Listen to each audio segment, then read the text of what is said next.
हरे कृष्ण। बोलिए जिमूत वाहन भगवान की जय।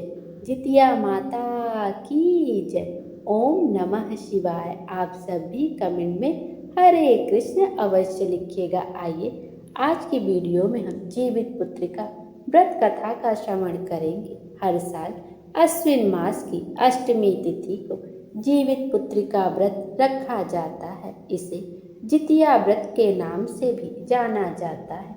यह व्रत माताएं अपनी संतान की लंबी आयु, अच्छे स्वास्थ्य और उत्तम भविष्य की कामना करते हुए रखती हैं। इस व्रत को कठोर व्रतों में से एक माना जाता है। यह व्रत 3 दिनों तक चलता है। पहले दिन नहाय खाए होता है, दूसरे दिन निर्जला व्रत रखा जाता है और तीसरे दिन व्रत का पारण किया जाता है। इस साल जितिया व्रत 14 सितंबर 2025 को रखा जा रहा है। इस दिन जिमूत वाहन भगवान की विधि विधान से पूजा अर्चना करने के बाद उनकी व्रत कथा का श्रवण अवश्य करना चाहिए। बिना व्रत कथा के श्रवण के यह व्रत पूर्ण नहीं माना जाता है। आइए अब हम सच्चे दिल से जिमूत भगवान का स्मरण करते हुए कथा का श्रवण करते हैं।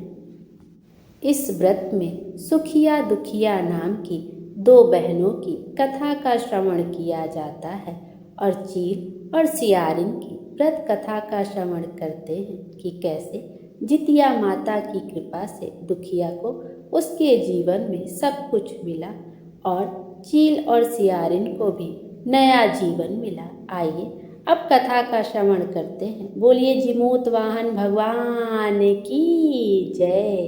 पौराणिक कथा के अनुसार 2 बहनें थीं। एक का नाम था सुखिया और दूसरी का नाम था दुखिया। दोनों का भाग्य उनके नाम जैसा ही था। दुखिया गरीब थी और हमेशा दुखी रहती थी। सुखिया अमीर थी और हमेशा सुखी रहती थी। दोनों एक ही गांव में रहती थी। दुखिया सुखिया के घर में काम करती थी, साफ सफाई करती थी, खाना बनाती थी और जो खाना बच जाता था वो खाना सुखिया दुखिया को दे दिया करती थी। इसी तरह दुखिया का घर चलता था। समय बीतता गया। दोनों के बच्चे भी थे। सुखिया के 2 पुत्र थे और दुखिया के भी 2 पुत्र थे। जब जितिया का व्रत आया तो दोनों बहनों ने जितिया का व्रत रखा था। दुखिया सुखिया के घर में काम करती थी। व्रत के दिन दुखिया ने सुखिया के घर जो चावल फटका, उससे जो खुर्दी निकली वह अपने लिए रख ली और साफ चावल सुखिया के लिए रख दी। फिर उसने साग को चुना।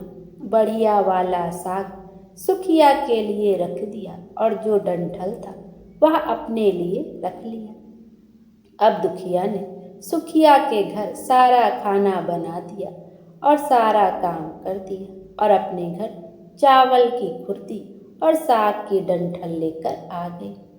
खाना बनाने के बाद खुर्दी का चावल और साग की डंठल बनाकर वह खाना अपने बच्चों को खिलाया और खुद भी खाया। उसके बाद दुखिया सोने चली गई। आधी रात में एक बूढ़ी माई उसके घर पर आकर दरवाजा खटखटाती है तो दुखिया पूछती है कौन है। तब बुढ़िया माई बोलती है बेटा हम हैं। दुखिया ने उठकर फाटक खोला और पूछती है अम्मा आपको क्या चाहिए? इतनी रात में आप यहाँ कैसे? बुढ़िया माई बोलती है बेटा मुझे बहुत भूख लगी है, कुछ खाने को दे दो। दुखिया उन्हें घर के अंदर ले आती है और कहती है माँ हम लोग बहुत गरीब हैं। आज मैंने खुर्दी का चावल और साग की डंठल बनाया है, क्या आप खाएंगी? तो बुढ़िया कहती हाँ क्यों नहीं खाएंगे, हमें तो बहुत भूख लगी है, हम वही खाएंगे। दुखिया अंदर जाकर खुर्दी का चावल और साग की डंठल लाती है और बुढ़िया को देती है खाने के लिए। बुढ़िया खाना खाने के बाद कहती है मुझे अच्छे से कुछ दिखाई नहीं देता, इतनी रात के अंधेरे में मैं अपने घर कैसे जाऊंगी? तो दुखिया कहती है, कोई बात नहीं माई, आप आज यहीं पर सो जाना, सुबह अपने घर चले जाना। तो बूढ़ी औरत रात में दुखिया के घर ही सो जाती है। फिर थोड़ी देर बाद उठकर बुढ़िया माई बोलती हैं, बेटा मुझे दीर्घ शंका लगी है, पैखाना जाना है, कहाँ क्या करूँ? तो दुखिया कहती है, माई मेरे घर में पैखाना नहीं है, इसलिए आप उधर कोने में कर लीजिए। बुढ़िया कहती है कि बेटा भड़ भड़ करूं या छड़ छड़ करूं? दुखिया नींद में थी तो वह कहती है, माता जी भड़ भड़ कर दो, मैं सुबह साफ कर दूंगी। फिर थोड़ी देर बाद बुढ़िया माई पूछती हैं कि बेटा मैं अपने हाथ कहाँ साफ करूं?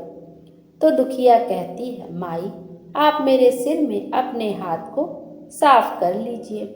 जब सुबह होती है तो दुखिया को यह सब सपने जैसा लगता है कि सोते समय मुझे कोई सपना आया होगा। वह ज़्यादा कुछ नहीं सोचती और नदी में नहाने के लिए चली जाती है।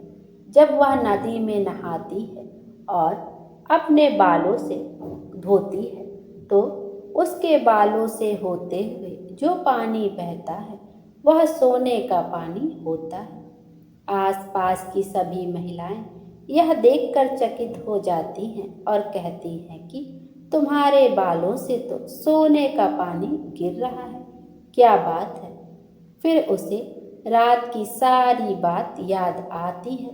वह दौड़कर अपने घर की ओर भागती है, यह सोचकर कि उसका घर दीर्घ शंका से गंदा हुआ होगा, पहले उसको साफ करना होगा। जब वह अपने घर में जाती है तो देखती है कि घर के हर कोने में ढेर सारा सोना बिखरा पड़ा होता है। यह सब देखकर दुखिया बहुत खुश हो जाती है और सोचती है कि यह सब जितिया माता की कृपा है। यह सब जो माता का रूप धारण करके मेरे घर आई और मुझे इतना सारा आशीर्वाद दिया। अब दुखिया अमीर हो जाती है और सुखिया के घर जाकर काम करना बंद कर देती है। दुखिया जब अपना व्रत पूरा करती है तो अपने पुत्र से कहती है कि जाओ मौसी के घर से तराजू लेकर आओ, यह नापने के लिए कि यह सोना कितना है। बच्चा बहुत खुशी से सुखिया मौसी के घर जाता है और तराजू मांगता है। तो सखिया पूछती है कि तराजू पर क्या नापना है? तो बच्चा बोलता है, मेरे घर में बहुत ढेर सारा सोना है, उसी को हम नापेंगे। सुखिया कहती है, खाने के लिए तुम्हारे पास कुछ भी नहीं है और सोना तुमको नापना है, तुम मुझसे झूठ कहते हो। तो बच्चा कहता है, नहीं मैं झूठ नहीं बोल रहा हूँ। सुखिया सोचती है, जब तराजू मांगा है तो कुछ ना कुछ तो जरूर नापना होगा, इसलिए वह तराजू के पीछे गोंद लगा देती है ताकि जो भी नापेगा वह थोड़ा सा इसमें चिपक जाएगा।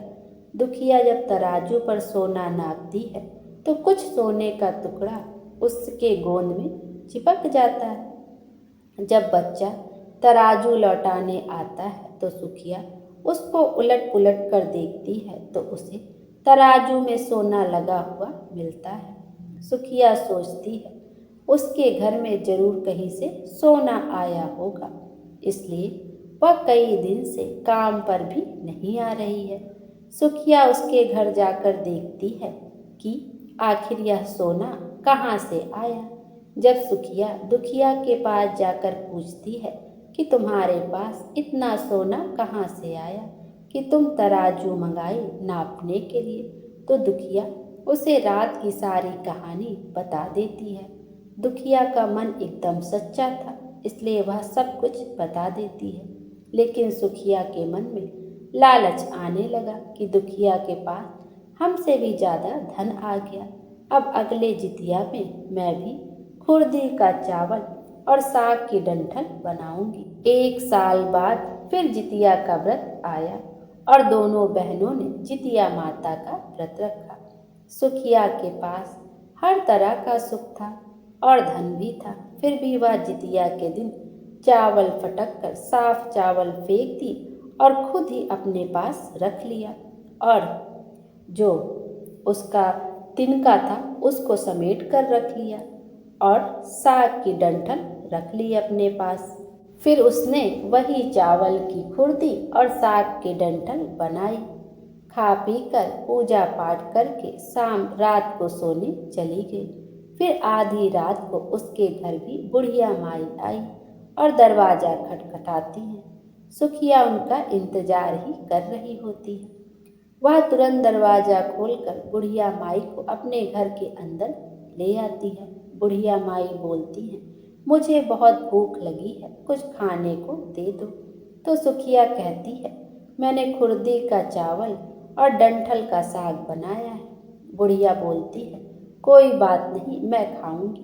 तो सुखिया परोस देती है। वह खाना खाने के लिए और सोने चली जाती है। बुढ़िया बोलती है, मैं घर नहीं जा सकती, मुझे दिखाई नहीं देता।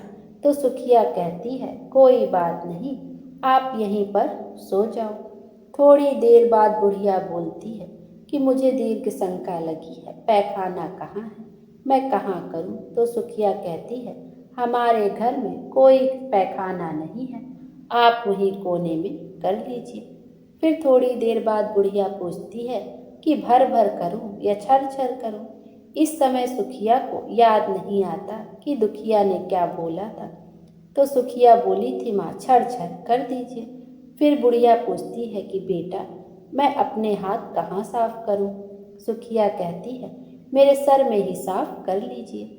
बुढ़िया अपना हाथ सुखिया के सर में साफ कर लेती है। जब सुखिया सुबह उठती है तो उसका पूरा घर गंदगी से भरा पड़ा होता है और उसके बाल में भी बहुत गंदगी लगी होती है। यह सब देखकर सुखिया बहुत दुखी हो जाती है और उसे बहुत गुस्सा भी आता है। वह अपनी बहन दुखिया को बुलाती है और उससे गुस्से से कहती है कि तुमने हमसे झूठ कहा और मेरा पूरा घर गंदा करा दिया तुमने। तो दुखिया पूछती है कि तुमने बुढ़िया माई से क्या कहा था, भर भर या छड़ छड़। तो सुखिया कहती है, मैंने तो छड़ छड़ कहा था। बोल। तो दुखिया कहती, यहीं पर तो तुमने गलती की और तुम्हारे पास तो सब कुछ था, किसी चीज की कमी नहीं थी, फिर भी तुमने लालच किया। मेरे पास तो कुछ भी नहीं था, तुम्हारे पास तो सब कुछ था। तुम्हारे घर में तो जितिया माता वेश बदल कर आई थी, तब भी तुमने उन्हें डंठल का साग और खुर्दी का चावल परोसा था। तुमने अपने घर आए भगवान का अपमान किया। सब कुछ रहते हुए भी तुमने उनको इतना रूखा सूखा खिलाया। तुम्हारे पास सब कुछ होते हुए भी तुम्हें लालच नहीं करना था, इसलिए तुम्हारे साथ बुरा हुआ। जितिया माता जब आई थी तो उनका खूब आदर सत्कार करना था। बोलिए जितिया माता की जय। जैसी जिसकी करनी वैसी उसकी भरनी होती है। जिमूत वाहन भगवान की जय। हे जितिया माता, जैसे आपने दुखिया के जीवन को बदला वैसे ही सबके जीवन को बदलिए, सबके जीवन में खुशियाँ ही खुशियाँ भर दीजिए। आइए अब चील और सियारिन की कथा का भी श्रवण करते हैं। पौराणिक कथा के अनुसार एक वन में सेमर के पेड़ पर एक चील रहती थी। पास की झाड़ी में एक सियारिन भी रहती थी। दोनों में खूब पड़ती थी। चील जो कुछ भी खाने को लेकर आती उसमें से सियारिन के लिए जरूर हिस्सा रखती थी। सियारिन भी चील को ऐसा ही ध्यान रखती। इस तरह दोनों का जीवन आनंद से कट रहा था। एक बार वन के पास गांव में औरतें जितिया के पूजा की तैयारी कर रही थीं। चील ने उस व्रत को बड़े ध्यान से देखा और अपनी सखी सियारिन को भी आकर उस व्रत के बारे में बताया। फिर चील और सियारिन ने तय किया कि वो भी यह व्रत करेंगे। सियारिन और चील ने जितिया का व्रत रखा। बड़ी निष्ठा और लगन से दोनों दिन भर भूखे प्यासे मंगल कामना करते हुए व्रत में रही। मगर रात होते ही सियारिन को भूख प्यास सताने लगी। जब बर्दाश्त ना हुआ तो जंगल में जाकर उसने मांस और हड्डी पेट भर कर खाया। चील ने हड्डी चबाने की कड़कड़ की आवाज़ सुनी तो पूछा कि यह कैसी आवाज़ है। सियारिन ने कह दिया, बहन भूख के मारे पेट गुड़गुड़ा रहा है, यह उसी की आवाज़ है। मगर चील को पता चल गया। उसने सियारिन को खूब लताड़ा कि जब व्रत नहीं हो सकता था तो संकल्प क्यों लिया था। सियारिन लजा गई, पर अब तो व्रत भंग हो चुका था। चील रात भर भूखे प्यासे रहकर अपने व्रत को पूरा किया। अगले जन्म में दोनों मनुष्य रूप में राजकुमारी बनकर सगी बहनें हुई। सियारिन बड़ी बहन हुई और उसकी शादी एक राजकुमार से हुई। चील छोटी बहन हुई और उसकी शादी उसी राज्य के मंत्री के पुत्र से हुई। बाद में दोनों राजा और मंत्री बने। सियारिन रानी के जो भी बच्चे होते वे मर जाते, जबकि चील के बच्चे स्वस्थ और हट्टे कट्टे रहते। इससे उसे जलन होती। उसने कभी उनका सर कटवाकर डब्बे में बंद करा दिया, पर वह शीश मिठाई बन जाते और बच्चों का बाल तक बाका ना होता। बार बार उसने अपनी बहन के बच्चों और उसके पति को मारने का बहुत प्रयास किया, पर वह सफल ना हुई। आखिरकार दयायोग से उसे भूल का आभास हुआ। उसने अपनी बहन से क्षमा मांगी और बहन के बताने पर जीवित पुत्र का व्रत विधि विधान से किया तो उसके पुत्र भी जीवित रहे। बोलिए जीमूत वाहन भगवान की जय। आइए अब जितिया व्रत की अन्य कथा का भी श्रवण करते हैं। इस कथा को भगवान शंकर ने माता पार्वती को सुनाई थी। यह कथा का श्रवण अवश्य ही इस व्रत में जरूर करना चाहिए। गंधर्वों के राजकुमार का नाम जिमूत वाहन था। वे बड़े उदार और परोपकारी थे। जिमूत वाहन के पिता ने वृद्धावस्था में वानप्रस्थ आश्रम में जाते समय इनको राज सिंहासन पर बैठाया, किंतु इनका मन राजपाट में नहीं लगता था। वह राज्य का भार अपने भाइयों पर छोड़कर स्वयं वन में पिता की सेवा करने चले गए। वन में ही जिमूत वाहन को मल्लवती नामक राजकन्या से भेंट हुई और दोनों में प्रेम हो गया। एक दिन जब वन में भ्रमण करते हुए जिमूत वाहन काफी आगे चले गए, तब उन्हें एक वृद्धा विलाप करते हुए दिखी। पूछने पर वृद्धा ने रोते हुए बताया, मैं नागवंश की स्त्री हूँ। मुझे एक ही पुत्र है। पक्षीराज गरुड़ के कोप से मुक्ति दिलाने के लिए नागों ने यह व्यवस्था की है। वे गरुड़ को प्रतिदिन भक्षण हेतु एक युवा नाग सौंपते हैं। आज मेरे पुत्र शंखचूर्ण की बलि का दिन है। आज मेरे पुत्र के जीवन पर संकट है और थोड़ी देर बाद ही मैं पुत्र विहीन हो जाऊंगी। एक स्त्री के लिए इससे बड़ा दुख होगा क्या ही होगा कि उसके जीते जी उसका पुत्र ही ना रहे। जिमूत वाहन को यह सुनकर बड़ा दुख हुआ। उन्होंने उस वृद्धा को आश्वस्त करते हुए कहा, डरो मत, मैं तुम्हारे पुत्र के प्राणों की रक्षा करूंगा। आज उसके स्थान पर स्वयं मैं अपने आप को उसके लाल कपड़े में ढककर वध्यशिला पर लेटूंगा, ताकि गरुड़ मुझे खा जाए पर तुम्हारा पुत्र बच जाए। इतना कहकर जिमूत वाहन ने शंखचूर्ण के हाथ से लाल कपड़ा ले लिया और वे उसे लपेटकर गरुड़ को बलि देने के लिए चुनी गई वध्यशिला पर लेट गए। नित्य समय पर गरुड़ बड़े वेग से आए और वे लाल कपड़े में ढके जिमूत वाहन को पंजे में दबोचकर पहाड़ के शिखर पर जाकर बैठ गए। गरुड़ ने अपनी कठोर चोक का प्रहार किया और जिमूत वाहन के शरीर से मांस का बड़ा हिस्सा नोच लिया। इसकी पीड़ा से जिमूत वाहन की आंखों से आंसू बह निकले और वह दर्द से कहारने लगे। अपने पंजे में जकड़े प्राणी की आंखों में से आंसू और मुंह से कराह सुनकर गरुड़ बड़े आश्चर्य में पड़ गए, क्योंकि ऐसा पहले कभी ना हुआ था। उन्होंने जिमूतवाहन से उनका परिचय पूछा। जिमूतवाहन ने सारा किस्सा कह सुनाया कि कैसे एक स्त्री के पुत्र की रक्षा के लिए वह अपने प्राण देने आए हैं। आप मुझे खाकर अपनी भूख शांत करें। गरुण उनकी बहादुरी और दूसरे की प्राण रक्षा के लिए स्वयं का बलिदान देने की हिम्मत से बहुत प्रभावित हुए। उन्हें स्वयं पर पछतावा होने लगा।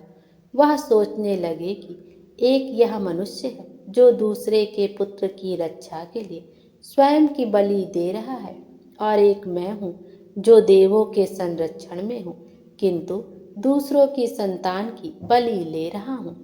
उन्होंने जिमूतवाहन को मुक्त कर दिया। गरुड़ ने कहा, हे उत्तम मनुष्य, मैं तुम्हारी भावना और त्याग से बहुत प्रसन्न हूँ। मैंने तुम्हारे शरीर पर जो घाव दिए हैं उसे ठीक कर देता हूँ। तुम अपनी प्रसन्नता के लिए मुझसे कोई वरदान मांग लो। राजा जिमूतवाहन ने कहा कि हे पक्षीराज, आप तो सर्वसमर्थ हैं। यदि आप प्रसन्न हैं और वरदान देना चाहते हैं तो आप सर्पों को अपना आहार बनाना छोड़ दें। आपने अब तक जितने भी प्राण लिए हैं उन्हें जीवन प्रदान करें। गरुड़ ने सबको जीवन दान दे दिया और नागों की बलि न लेने का वरदान भी दिया। इस प्रकार जिमूतवाहन के साहस से नाग जाति की रक्षा हुई। गरुड़ ने कहा, तुम्हारी जैसी इच्छा वैसा ही होगा। हे राजा, जो स्त्री तुम्हारे इस बलिदान की कथा सुनेगी और विधि पूर्वक व्रत का पालन करेगी, उसकी संतान मृत्यु के मुख से भी निकल आएगी। तब से ही पुत्र की रक्षा हेतु जिमूतवाहन की पूजा की प्रथा शुरू हो गई। यह कथा कैलाश पर्वत पर भगवान शंकर ने माता पार्वती को सुनाई थी। जीवित पुत्रिका के दिन भगवान गणेश, माता पार्वती और शिव जी की पूजा एवं ध्यान के बाद व्रत कथा का श्रवण अवश्य करना चाहिए। बोलिए जिमूतवाहन भगवान की जय। हे भगवान, सबकी रक्षा करिएगा, सबके बच्चे दीर्घायु हों और स्वस्थ हों। बोलिए जिमूतवाहन भगवान की जय।